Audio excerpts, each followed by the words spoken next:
يا مكة يا مكة يا حرما أشجانا نحمده ونصلی علی رسولہ الکریم، اما بعد۔ حضرت شبلی رحمۃ اللہ علیہ کا گورنری سے فقیری تک کا سفر۔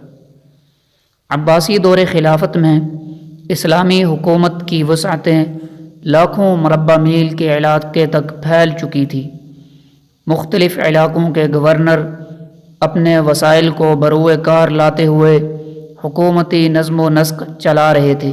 اکثر اطراف و جوانب سے عدل و انصاف کی خبریں مل رہی تھیں، تاہم چند علاقوں کے حالات مزید بہتر بنانے کی ضرورت محسوس ہو رہی تھی کہ خلیفہ وقت نے سوچا کہ تمام گورنرز کو مرکز میں طلب کیا جائے اور اچھی کارکردگی دکھانے والوں کو انعام اور اکرام سے نوازا جائے تاکہ دوسروں کو بھی اصلاح احوال کی ترغیب ہو۔ چنانچہ فرمان شاہی چند دنوں میں ہر علاقے میں پہنچ گیا کہ فلاں دن سب گورنرز کو مرکز میں اکٹھے ہونا ہے۔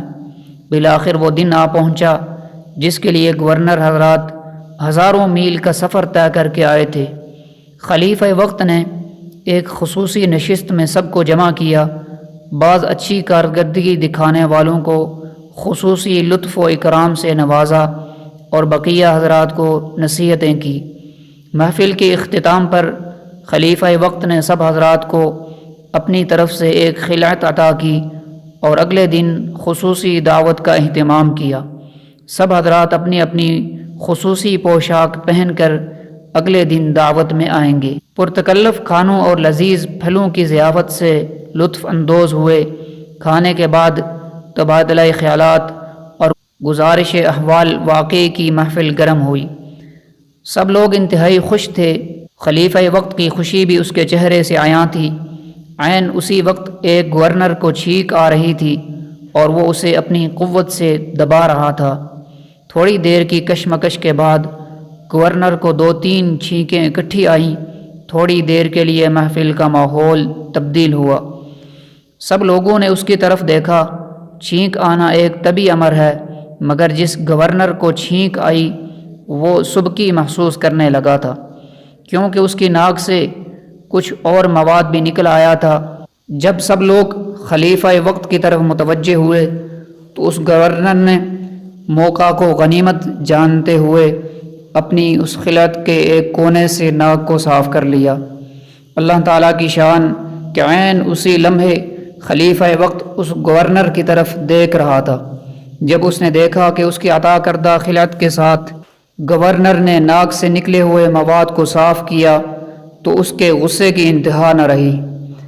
خلیفہ نے گورنر کو سخت سرزنش کی کہ تم نے خلعت شاہی کی بے قدری کر دی، اور سب لوگوں کے سامنے اس سے خلعت واپس لے لی اور اسے دربار سے باہر نکلوا دیا۔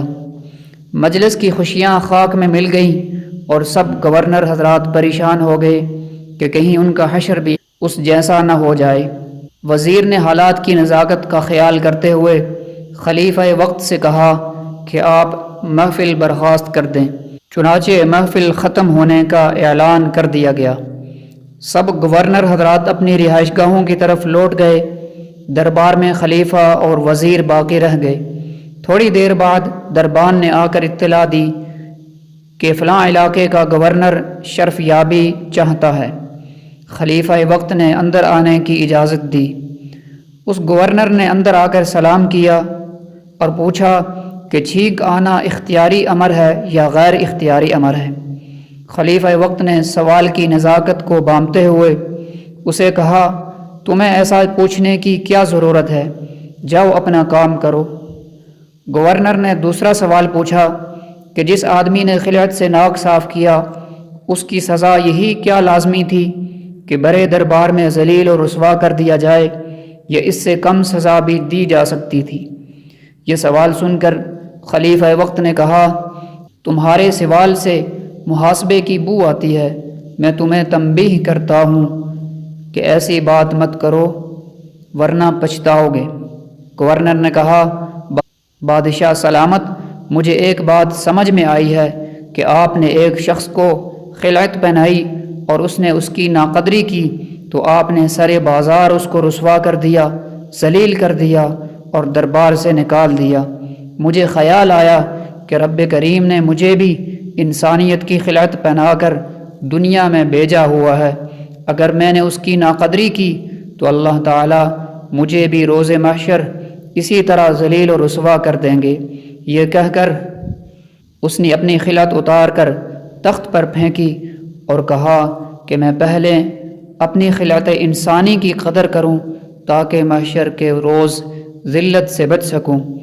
گورنر نے یہ کہہ کر گورنری کو چھوڑا اور دربار سے باہر نکل گیا۔ باہر نکل کر سوچا کہ کیا کروں، تو دل میں خیال آیا کہ جنید بغدادی رحمۃ اللہ علیہ کی خدمت میں جا کر باطنی نعمت کو حاصل کرنا چاہیے۔ پھر حضرت شبلی رحمۃ اللہ علیہ جنید بغدادی کی خدمت میں پہنچے۔ اس کی تفصیل ملاحظہ فرمائیں قسط نمبر 2 میں۔ سبحانک اللہم و بحمدک اشہد ان لا الہ الا انت استغفرک و اتوب الیک۔